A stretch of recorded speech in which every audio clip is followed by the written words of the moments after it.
Buongiorno, la rassegna stampa di TG Plus di oggi 19 luglio.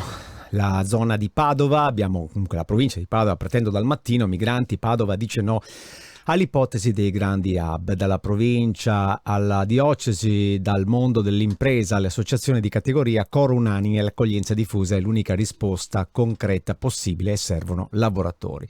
Vedete qui, stroncato da un infarto, muore per il grande caldo. Cominciamo con queste cose, non sono belle notizie, ma il grande caldo c'è e lo sentiamo tutti.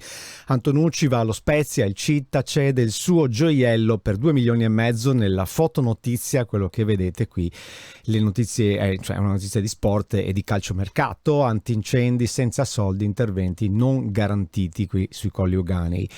Ucciso alla Sacra Famiglia, i parenti di Colacco nominano un avvocato. Comincia questa storia che insomma l'avete saputa, che è quella cosa dove è capitato che il carabiniere ha sparato. Bustine di veleno lasciate al parco, indagano i carabinieri a Tombolo, probabilmente qualcuno che odia gli animali che lasciano le loro deiezioni, non vengono pulite, poi succedono anche queste cose. Andiamo a vedere il Gazzettino invece, che cosa dice. Migranti, la prima tendopoli a Verona contro l'accoglienza, centro d'accoglienza pieno, l'esercito monta le strutture provvisorie, saranno tolte, qualcuno risponde, è un virgolettato, quindi questo ecco il protocollo tra regione, prefettura e i comuni, soldi e obblighi per l'ospitalità. Vediamo un pochino sotto. Bufera devasta il Cadore, è sembrata come vai. Già ieri sera arrivavano le prime notizie di questa storia, oggi vediamo anche le prime fotografie, già anche ieri comunque sui social arrivava di tutto. Mestre, questa invece è una notizia un po' particolare. Il mercatino del rubato prospera e accetta prenotazione. Tu vai lì a dire quello che ti serve e loro te lo rubano e te lo portano. Ormai sta diventando anche questo il clima, poi vedremo anche su altri giornali cosa succede. Doveto More è la caduta in bici che spopola sul web. L'avrete sicuramente visto questo video, se non l'avete visto lo vedrete, ma c'è questa partenza un po' sfortunata.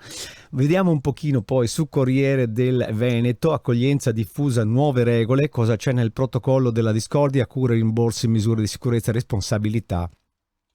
E anche qui vedete che nella fotonotizia in città il primo morto di caldo sui monti, Bufera, che ricordava era una doppia notizia, ma nella fotonotizia c'è ieri sera insomma purtroppo quello che è successo con il tempo. Ibra mi disse faccio gol e lo fece, parla Orsato, il numero 1 degli arbitri di calcio, fischierà almeno un altro anno.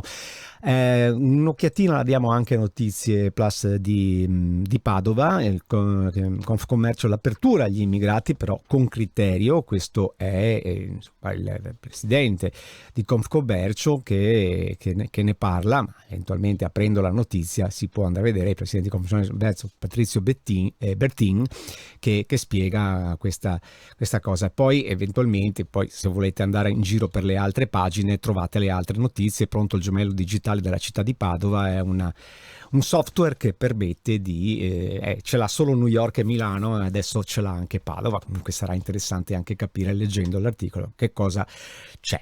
Per Padova è tutto.